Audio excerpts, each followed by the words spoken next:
Welcome to all inspiring chefs, cooks, and everything in between alike. This is Griever, your guys' host as always, bringing you guys the latest episode review of Shokugeki no Souma, the fourth plate. Now, this is episode 7. As I said in my Dr. Stone episode review, I'm going to try to get these all wrapped up sometime early, mid-February. I'm going to catch up to... I just signed up to Crunchyroll, so I'll be able to watch them in HD and all that stuff and be able to boom, knock them all off as quick as I can and get caught up. So, but I'm trying to do mix and match. Like I've watched the latest Dr. Stone episode as far as my playlist goes, but I thought I'd like to break it up and keep going, you know, 1 sort of format, right? Might not work out that way, but whatever. So, Shokugeki no Souma episode 7. I know we're really far behind here, but let's talk about this one because this was a good episode. This was a really good episode. And I think I'm enjoying like the Dr. Stone and Shokugeki no Souma episodes so vastly because, like, getting back into this because I need some good anime. I was rewatching Death Note all Friday night, and now I think because of the abysmalness of the only anime I was keeping up with, which was Nanatsu no Taizai Season 3, and how bad it is, I think I needed some good anime. And this is good anime. This is really good. So... animation's fine and all that stuff, no complaints there. But here we get the next bout. The bout that really is going to decide what the final matchup is going to be. Because remember, there is only the first seed, the second seed, and the third seed, and the Elite 10 left to deal with. But of course, they are going to be the strongest. So, what do we got? Like, everyone's congratulating Souma on his victory against Saito. And we have a little bit of interaction there, you know, everyone on their cooldown stage. Ishiki basically says, I'm going into the next match. Everybody ready? Yep. Erina says, hey, wait a moment and stuff. And we don't really know what's going to go on. But then it's revealed she's going to actually, her first time combating, right? Because they have 4 members left. They got 4. They got Erina, Ishiki, Souma, and Takumi, right? That's it. So... the other side might only have 3, but they're their 3 best. And once again, I don't believe Takumi is better than, like, Megashima, for example. He just happened to lose and stuff, right? So here in this one, we followed the first of the 3 bouts. First of the 3. And it's going to be Momo against Erina. We're going to see the 2 queens battling out. The Queen of Cute versus the Ice Queen. And... though I really enjoyed this interaction, I thought that this was almost... it's surprisingly character building for a character that now... I mean, spoiler alert for the manga, I guess, a little bit here, even though that's over and stuff. I don't know really what to say. But basically, they are trying to character develop Momo at the end of her plotline. I really like it, but the thing is that we never really see her again in the story. We could get filler and stuff here in the anime, but suffice to say, if that doesn't happen, there's nowhere for Momo's story to continue. This was a problem in the manga, actually, where they basically narrowed it down to like 3 people with this huge cast of great characters, and they ended up kind of pushing most of them to the sidelines in the final arc. But in this arc, everyone is still relevant. And right here, we see that Momo is actually given some good character development. And I like this development. I like this episode. And I like how Erina's reasoning and everything for why she's doing what she's doing. And it was built upon. But the problem, I guess, the format, just it won't work long term because that's the end. So, though a good episode, it's basically more of a one-shot episode. Because it doesn't build upon things that'll happen later and that kind of thing, right? So that's my one real complaint, and that's, once again, that's not an anime complaint, that's a manga complaint, because unless we get anime filler, then the anime will have done it justice. The manga did just, I felt kind of lackluster here, because what happens is, of course, they go toe-to-toe, right? It's we have Takumi, Souma's not in this bout. It's going to be Takumi versus Rindo. We're going to have Ishiki versus Tsukasa. Now, this matchup I really like because, remember, he's been stuck. Ishiki is not... his seat level does not represent his strength in the kitchen. It doesn't represent his power. And all the Elite 10 know that. Every single one of them. Megashima knows that. Tsukasa knows that. You know, Rindo knows that. Everybody knows that. Saito knew that. Everybody knows that Ishiki is actually much more powerful than his station.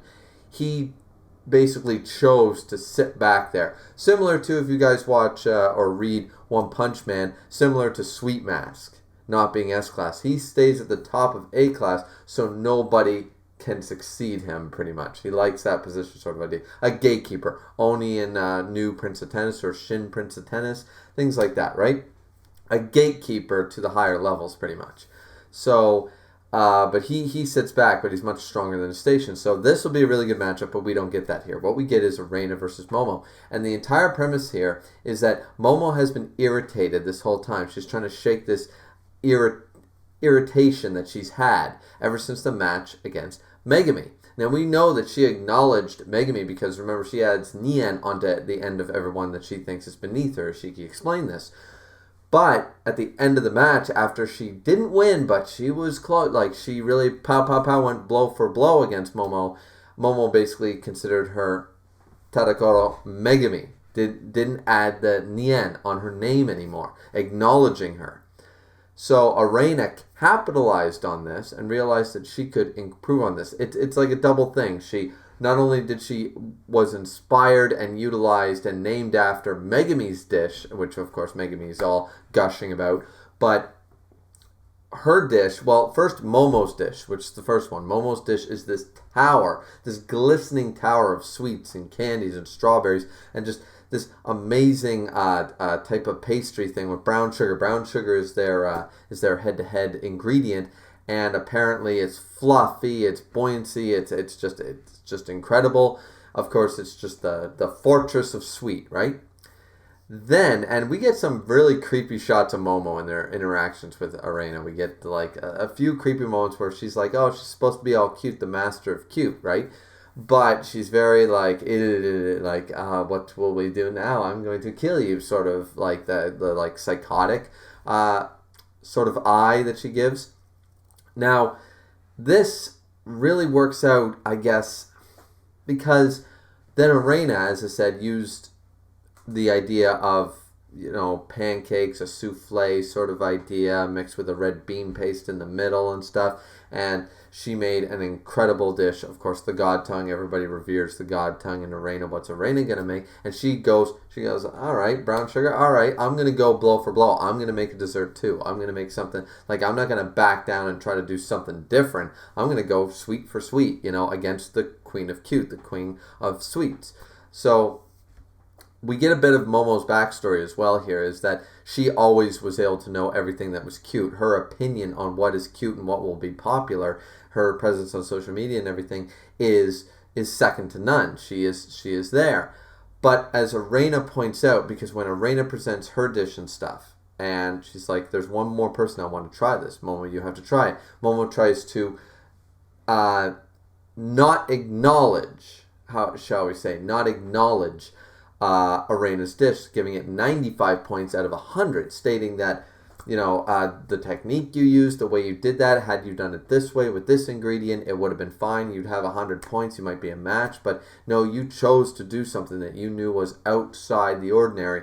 That has brought it down. That's not going to work. That's why she's like, don't judge it till you try it. Sort of a very Souma thing to do. And this is where we see Erina's character development, and it flashes back to that. This is a really good episode for character development in that way, because we don't just get Momo, we get one of the two main characters, Erina, showcasing her character development since the beginning of the series in season 1 till now in the final battle of, this season. So I really, really enjoyed this because Erina explains that, like, you and I have both sat on our thrones, and Momo even says, because Momo can't deny the cuteness, she tries tasting it, and she's blown back by the cuteness. She can't understand it, and she's trying to figure it out. She doesn't want to admit it, and Erina basically goes on this speech in kind of a two-parter, but simply put, one for herself and one for Momo, saying, yes, you and I have both sat. We are both queens. I'm the Ice Queen, as Momo, like, tries to put as an insult, like, you're the Ice Queen, you sit on a throne as well, because she says, you've been sitting on your throne of cute for so long, is that you have decided that that is your kingdom, and everything within that kingdom falls under what you decide. The difference is you can't handle, because you created that bubble, that kingdom, when something outside of that comes in and it's cute, you can't acknowledge it. You can't understand it. That is why this whole episode she keeps saying, do you want to know why you're so irritated right now and stuff? Is because Megami made a dish that you had to acknowledge as good, as cute, and you can't comprehend that because it's outside of something that you would ever consider. Something that you, the Queen of Cute, never would have thought of or done.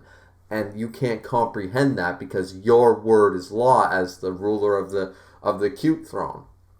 So in this way, I hit you again with the same idea, perfected based on Megami's idea, and brought it full force even stronger than last time, to a point that you can't deny it any more than you could deny Megami's. And that's why you're so irritated, is that this is brilliance outside of the norm, and which is, of course, what Central is all about. Doing normal cooking methods, never thinking outside the box, never adding peanut butter to squid, that kind of mentality, right? Never experimenting with flavors that you're just like, that'll never work.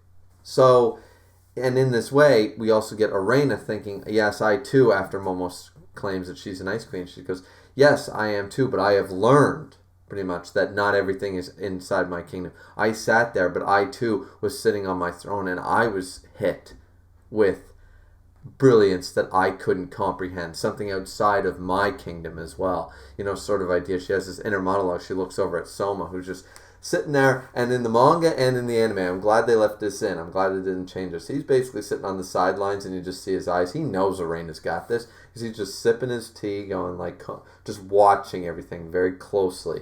I love Souma's character for this, because he's more intuitive than he ever speaks or lets on, but the wheels are turning up here. He's not a dumbass. He's not a Luffy or a Naruto or something in that way. He's much more intuitive, I guess I'll use that word again. He's much more intuitive for an MC than the usual. He still has that quirky funniness, that blasé attitude like most MCs in Shonen, but underneath it all, he's not putting on an act, he's just not letting everyone know that he knows, sort of idea, if that makes sense. And here, like, we do see that the soundtrack is really good. Of course, she wins the bout and everything, and she basically just keeps on her monologue saying that, like, remembering the first time that Souma attacked her in her kingdom in the heaven and was hit with something that she couldn't comprehend, and it's all due to Souma. Souma hit her with the same brilliance, sort of idea. I forget the exact line, but it was done very, very well. And that's pretty much the end of the episode. Erina simply says, I'm glad you liked it, sort of idea, when she wins. And then a really funny scene, really cute scene. Once again, glad they left it in. Animes these days, as I've been constantly saying, are much more OVA-ish than back even 5 years ago, 10 years ago. Nowadays, because a lot of major changes in older animes, in things like Inuyasha, Escaflowne, in Dragon Ball Z, a lot of things, Bleach and stuff like that, or old One Piece, things like that. But now things are almost go for go, exact, pretty much. They don't take things out needlessly or anything. So here they basically say that it's like, you stole my line. I saw you looking over at me, and Erina's embarrassed because she was thinking like, you're the one who showed me the light, sort of idea, and her admiration for Souma was showing through, and she's like all embarrassed about it. But he's like, you stole my line, but you altered it a little bit. Like, what's with that, but since you won, I'll let you off the hook. No sweat, sort of idea. It's a nice comedic moment. It's a nice scene. And then the episode ends off with the fact that Azami, the judges are going to change now. It's not going to be Anne and the other two. It's going to be Azami will be one of the judges. So now that we're into the final bouts, not quite yet, of course. There's going to be a few more after this. But considering that, Souma's still there and Erina has won. However, I think we all know for one thing, Rindo is not going to lose to Takumi. Takumi and Megami are not second-rate chefs. They've come into their own throughout this series, but they are two characters that are being pushed as, like, semi-main characters alongside, like, right below Souma and Erina, to a point that I just sit back and go, no. No. They're not on that tier. They're good, but they're not great. You know, it's kind of like comparing people like, I don't know, like Piccolo to Goku and Vegeta. Goku and Vegeta are always going to be stronger than Piccolo at this point, no matter how much longer Akira Toriyama keeps, making Dragon Ball content. But that has been the case for so long, for so many years. It doesn't take away that Piccolo's awesome. It doesn't take away from his own strength in his own right. But Piccolo will never be in the same tier anymore as Goku and Vegeta. Maybe Gohan will. That's up for debate. But you know what I mean? So I really hate the fact that they've pushed better characters to the sidelines, like Rio and Akira and stuff like that, off to the sidelines for Megami and Takumi. Because Takumi's not going to beat Ringo. In the same way that Megami is strong, came into her own, but she couldn't beat one of the Elite 10. Not that high level. So it showcases. I'm glad that the manga did that like the main characters won't win due to friendship all the time. But it's, yeah. So either way, this episode review gone on long enough. What did you guys think of the episode? What did you think of my review? Did you love it? Did you hate it? Please like, subscribe, comment. As always, it's always very much appreciated. Don't forget that my Discord link is in the box down below if you want to join. Bell notification, hit it if you want to know every single time I drop you guys a video. Keep cooking, ladies and gentlemen. This has been Griever with your episode review of Shokugeki no Souma, the 4th plate, episode 7, and I'll see you guys next time. See ya.